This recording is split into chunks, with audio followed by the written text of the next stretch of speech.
I put that thing at? I don't know where I put it at. Oh, we're back. We're live. What's up, everybody? This your boy Flawless back with another episode of Flawless Fantasy Football. And yes, it is week 5 waiver time. Yes. And don't hate on your boy. Don't hate on your boy. Listen, I'm going to explain something to you before we kick off. The reason why I'm donning the Mike Williams apparel is because I want to give you guys a reminder. Week 1, when the Chargers came out and they spreaded the ball around like crazy, and Mike Williams only had 2 catches for 10 yards because they were trying to force feed the then, for a hot moment, number 1 Keenan Allen. Let me not cover up Sir Mike. Flawless. But Flawless, you sure Mike wasn't a mistake? But Flawless, he better do something. Who the hell said the fantasy season was a freaking sprint, people? No, it is a freaking marathon. You know, you just can't, I'm going to run my 40 time. I'm going to run 100 meters. No. Fantasy football season is it's like running around the track 4 times. I don't know what they call it, 1600 or whatever the hell they call it, running around it. But guess what? You have to pace yourself. You have to, sometimes people are going to get out in front of you because they're going to blow their wad early. But you just got to sit back and calculate and fine tune your team before you do the put it in overdrive, okay? And then you, and when you put it in overdrive, that's around playoff time, okay? You want to be playing right at the right time. Meaning, I'm bringing that up because I'm paralleling what's been going on, what happened with Mike Williams week 1, parallel that to Mr. Gabriel Davis, okay? Hell, at least the dude been playing. He missed a game. He fighting through it. I said that I was scared of him last week because of that, working through it. So anybody played him, play him at your own peril. I actually played him in one of the leagues, okay? And League or 2, I didn't play him in. One league I didn't play him in. Nevertheless, this is a sprint, guys. This is not a sprint. This is a marathon, all right? So now that I got that rant out of the way, okay? Let me get this waiver show out of the way because yours truly is going to a movie later tonight to watch that movie Smile. It's supposed to be a scary movie. I'm into scary stuff, all right? Your boy looking kind of rough. I ain't had no cut lately. I ain't shaved, but I'm going to get there. I don't need to be looking all handsome for a bunch of dudes. All right, check it out. Let's get to the freaking waiver show. Welcome, guys. Thanks for coming. Let's get freaking to it. If it's your first time, press like on the video. Feel free to subscribe. Join the freaking community. Let's get into it with the quarterbacks. All right. I'm going to put a few up here. First, I'm going to put up Mr. Kenny Pickett. All right. He's the new number 1 at the Steelers right now. Rushed in a couple of touchdowns. Actually threw well percentage-wise. He went 10 for 13, but he threw 3 picks. Probably a little bit of jitters. First game jitters. But here's the thing I see with him. He's shown that he can run. And I believe that Mr. Pickett has upside. If he can run, he has plenty of weapons.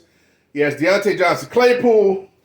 And he's got the rookie over there. He can throw it to Najee. I believe this guy has a nice ceiling. All right? So, Kenny Pickett is number 1. Again, you should be having... This is only for people that... You can pick him up as a quarterback, too, if you see that type of ceiling. Or if you look and you see your guy have a bye week and he plays somebody favorable, go ahead and snatch him up. If you can, add him for depth so you can have a nice piece, upside piece come bye week. All right, number 2. He's probably not out there much, but he still might be in some leagues, is Jared Goff. Jared Goff is the number 5 QB on the year. Gentlemen. Jared Goff has been balling. Week 1, he scored 20 points, then 31, then 19, then 39 last week. Without Amon-Ra, without Swift. Okay? Without DJ Shark. 39 friggin' points. Guess all he needed was Hawkinson. And Reynolds had a good day. Jared Goff is actually in a good spot right now, playing well. That team's going to be losing a lot. They give up a lot of points, so they should be throwing a lot. This week, they played New England, unfortunately. So that game might be a little slow. Who knows? And then they have the bye week after that. So, Jared Goff. Number 3, I'm going to give you 4 quarterbacks. Gino Smith. You know what? Gino been balling too. Gino is currently the quarterback number 9. He's a top 12 quarterback. Top 12 quarterback. That means he's a QB1. Better than the likes of freaking Russell Wilson. Let Russ cook. And higher than that scrub my Niners ate on last night, Russell Wilson. No, I'm sorry, not Russell Wilson. Freaking Matthew Stafford. Gino balling on them boys. What Gino said? Gino had 22 points week 1. He had 10.6 week 2. That's because he played against my beloved Niners, and we don't play the radio, okay? But we're not talking about them right now.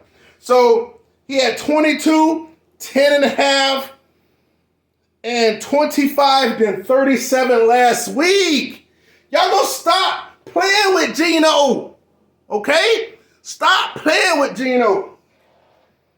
See, get out of these names. Look, there's only one name, okay? And you saw him on the wall. He's on the wall over there. It's only one name. That'll never give you no clunkers. You don't have to worry about nothing. But put some respect on Gino's name. He's playing great, not making any mistakes, high efficiency and everything else. And I'm going to give you number 4. I'm going to give you Zach Wilson. I'm going to give you Zach Wilson. And here's the thing. It's potential in Zach Wilson as well. Because Zach has a lot of weapons. You got Elijah Moore, Corey Davis. Corey Davis has been freaking balling. And Garrett Wilson. And he also have receiving running backs. And the Jets defense saying all that. So Zach, if he get it together, he probably sat back there during his injury. He probably learned a little something. Hopefully he did. Zach Wilson is my 4th quarterback. Kenny Pickett, Jared Goff, Gino Smith, Zach Wilson. Hey, look. Put some respect on these guys' name. They deserve it, especially as your QB2 if you're in that business. But if you're not, I understand. Because if you got Josh or somebody else elite, you probably don't need to be rostering a second quarterback unless you get close to your bye week. That's how I always do anyway, so I can roster something else. People like Algier when they pop. Nevertheless, let's get to running backs. It's just a nice segue into running backs. Get to it. All right, now let's get to talking about the running backs. This is a short list, but with several people on it, okay? I'm not going to sit up here and tell you, hey, pick up this guy, pick up that guy, because some guy, look, if it was up to me, the list would probably be shorter than that. But I'm only interested in picking up people that can truly, truly be valuable to the community. Let's start with Mr. Tyler Algier. He's been on my waiver shows the last couple weeks or so. Hell, I even drafted him in freaking 2 of my 3 leagues. And actually have him still currently on roster. But flawless. He's taking up a roster spot. But flawless. Okay, you can drop Mason, okay? Freaking other dude looks good. Looks good. Okay, fine and dandy. But watch, as soon as we all drop him, because I'm going to drop him tonight too, something's going to happen. Because trust me, dude's glass. But hopefully it doesn't, because I like the way he's running. But trying to tell you, it's a long game, guys. It's a long game. You guys are so impatient. You know? You need to exercise patience, people. Exercise patience. Some of you guys are way more, you probably show more patience towards some knucklehead at your workplace or significant other, and you should show the same type of patience in fantasy football. Okay? Think about that. Let that sink in. It's coming from a different space, but nevertheless, Tyler Algier. So, considering Cordell Patterson is on the IR, was going to miss 4 games, yeah, Khalil Huntley might actually share the workload with him, but it seems to me that he's more of a power back. I'm not going to sit up here and say, oh, Tyler Algier is going to get 90% of the snaps. No, but I do believe Tyler Algier is going to start. Tyler Algier would get the most carries and be more dynamic with his carries. He had 10 rushes for 84 last week and had a catch for 20 yards. Huntley did score, had a goal line carry and score, but he had like 54 rush yards on, I believe, 10 carries. So, but it could be a sharing situation. But this week, they play against Tampa Bay. And I'm sure Tampa Bay is pretty upset and probably going to lift the smackdown on Atlanta. Most likely. So, who's going to benefit from that the most? Tyler Algier. But if anybody want to take a shot on Khalil just to make sure, you know, you can go there if you want to. Mike Boone, Gordon, and Latavius Murray recently signed from the practice squad of the Saints. Look here. Boone would have been up next, but he had 2 freaking terrible drops this past game. Gordon had an injury, but he's in the doghouse and stays fumbling. He's fumbled all 4 games this regular season, or at least 4 times this regular season. And Latavius Murray could be the man there because, you know, like those Saints, certain people just like those aging, reliable, ball-securing veterans. So it's possible. It's very. I'm gonna be 100 with you. Out of all these guys, if you were gonna choose one, I'd choose Murray. Now that I personally ain't drafted. I'm not wavering to be. You know what I'm saying? Because I'd rather go down with people that's on my team than playing somebody like that. But because I feel like Denver probably gonna try for Russ to cook a little bit more. But we'll see. Rashad Wright is just an insurance because old boy over there is just not too reliable. Leonard Fournette, I like him as a back, but he's not that durable, and he's kind of lingering.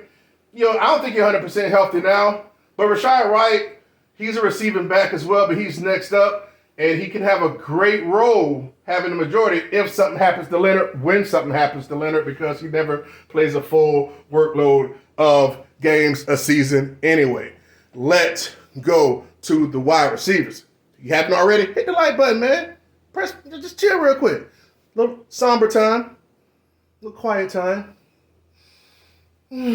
Smell what the rocket's cooking. All right, let's go. On to wide receivers. Boom, back. Let's go. Wide receivers. Obvious, super obvious. We're going to go with Mr. George Pickens. Listen, the rookie, I don't know, I like his swag. I like his confidence. What I don't like is his situation. I do like the situation as far as with the rookie coming in, Kenny Pickett coming in and throwing the to him. But actually, majority of his catches that he had this prior week were from the quarterback that got demoted. Forgot the scrub name. But most of his catches came from him. So be a little wary of that. Don't think that all of his, 7 or 8 catches actually came from him because it didn't. But he has a lot of upside, but his value will go up if something happens to Deontay Johnson or Claypool, because you also got Fairmouth over there as well. So it's like you can't be expecting him to going to be some kind of target hog, okay? So, but George Pickens is somebody that you can roster and play in the pinch if you want to, but understand There's a little bit of up and down risk that comes with that. Number 2, Isaiah Mckenzie. All right, comes with a little caveat. Mckenzie. Isaiah Mckenzie. This guy scored in 3 of the 4 games this year.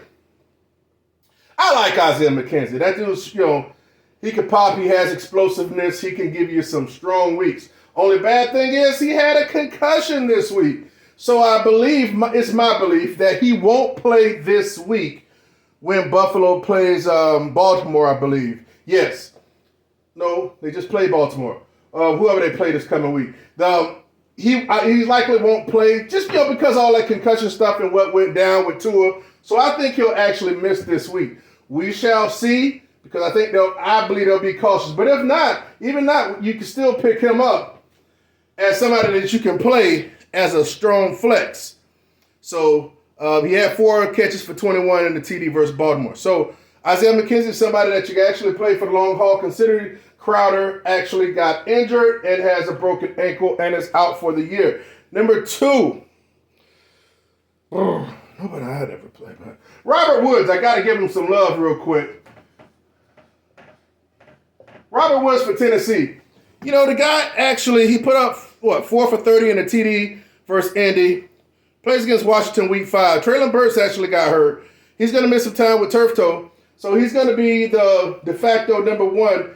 And if Tannehill plays well, Derek keep running well, Robert Woods can have some good, very good productive games coming up here soon. So he's somebody who can play as a flex as well. I have no problem with that if you're in the business of doing that. Robert Woods. And, man, I hate to put this here, but I got to. I'm not going to put Josh Reynolds in. I was thinking about Josh Reynolds, but he went 7 for 81 in a touchdown. But he didn't have DeAndre Swift. Amon-Ra wasn't there, or DJ Shark. Not sure how long DJ Shark's going to be out. But I just think his days of actually being on the field and getting all that type of may be possibly limited. So I'm not going to put Josh Reynolds up there. If Amon-Ra or DJ Shark is out there, you can actually try to scoop him up. I'll just mention that verbally. Man, it's crazy, but I gotta put Corey Davis on the list, man. This guy has been balling. See, to me, I'm always worried about these type of situations because it's too many wide receivers and too many mouths to feed and a tight end. But for 4 weeks, he's had 10.7, 15.3, 3.7, and 15.9 half-point PPR points. And I think he's sitting on the low end of wide receiver 2 status, around like wide receiver number 23 or something. So I got to get a guy some props for that because he's actually been balling, Corey Davis. But to me, it's just too much going on over there. Just too many receivers.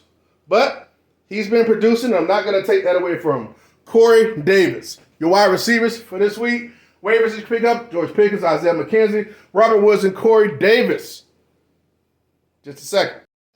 Back. But before we jump into the tight ends, let me give you guys some shout outs real quick. Got to show y'all some shout out love, man. Appreciate y'all. For the ones that's been commenting, I appreciate you. Fire Truck, appreciate you. Thanks for commenting. Canoa Bill, Fly Guy Mike, number 1, Ill Phil, known as BD, Chuck Miller, D Major, Blaine on the Moon, my son Anthony Blake, a novel idea, a.k.a. the scientist Elvis Lives. I appreciate y'all for freaking commenting. Hey, the rest of y'all, man, jump in the comments, man. Even if you ain't got nothing to say, I told you, man, just put an emoji down there. Put some exclamation marks down there. Show your boy some love. Let me know you're watching. Appreciate it. Let's jump to tight ends. Simple. Very simple. If you don't have one of the elite tight ends, you could just go and get yourself your streaming tight ends. I'm going to be honest with you. I'm streaming tight ends. I'll keep one for a few weeks and they stop showing me something. I kick them to the curb. Like a cheap hooker. Tyler Higby. Will Disley.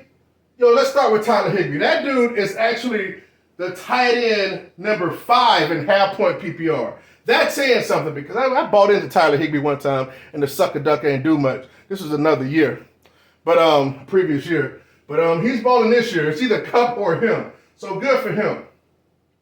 Will Disley is actually the tight end 9 on the year.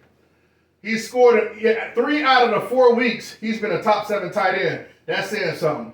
Hayden Hurst, he's always going to have he went 3 for 27 against Miami that Thursday night. He's a tight end 14, but he should always have open space. The other tight ends over there is on IR, so if they're not throwing to a tight end, throw it to a wide receiver or running back, it's going to be Hayden Hurst. Also, Logan Thomas. He had 6 targets, only caught 6 catches for 19 yards, but he had a 74% snap share, and he plays Tennessee this week. But Jahan Dotson's out for 1 to 2 weeks with a hammy, so that's one less mouth to feed in the wide receiver core. Logan Thomas can be a nice streaming option this week. Let me show you some defenses right quick. Yeah, it's defenses. I'm not going to be putting up another pick of Zeke with his little halter top on. Talking about Chicago got that good D. Man, that was funny. I had that from like Facebook for like maybe about 3 years ago. Man, I died. I posted that. Man, I think I had it as my profile pic. I can't stand Zeke. But anyway, this week for defenses, Vikings play against Chicago. And last time I checked, you play anybody that plays against freaking Chicago. They're trash and they can't score, okay? So, I don't know if Montgomery's going to miss this week. Nevertheless, you play Vikings defense. They got a strong chance. It seemed like they got out of the shell last week when they played in London, I believe it was, and they had a nice offensive day. And if they jump up, Chicago won't be able to catch them, and they'll run into a lot of problems. Jaguars. Let me tell you something. Jaguars are the number 5 defense overall this year, which is crazy. They scored 6.5, 16, 8, and 9 points. They're number 5 overall defense overall. And Tennessee, if they blitz and they pressure Carson Wentz, they can have a whole bunch of sacks and be very beneficial for anybody who picks them up. That is your defenses. Flawless Fantasy Football. This is week 5 waivers. Do your waivers, pick up, and drop accordingly. Flawless Fantasy Football, where you hear what you need to hear, not what you want to hear. Stay focused, stay positive, never fret. Stay fearless. Flawless Fantasy Football, baby. Let's get it.